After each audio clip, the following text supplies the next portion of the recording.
every young adult in Israel from the age of 18 to 21. I think women is, I mean, girls from eight, I don't even want to call them women because it's girls, Mhm. from 18 to 20.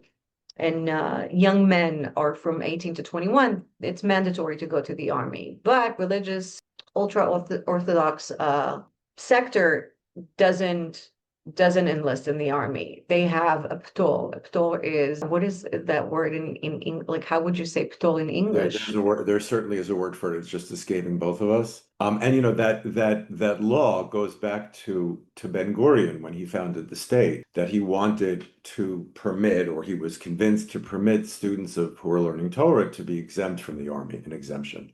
There it goes. Right.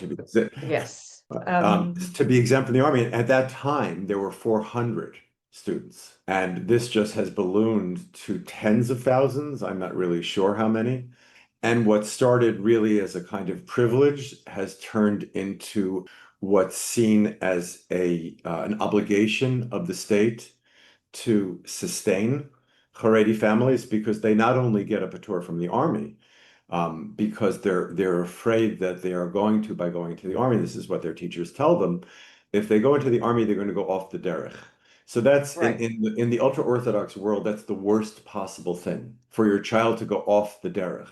Now, I was in this world, and they refer to kids as sug aleph and sug bet, as if they were pieces of fruit sometimes. This would be in shidduchim, in trying to marry people off. So I'm just saying this is a world in which going into the army is really a blemish. It's a blemish on the family. It's an abandonment of Torah values.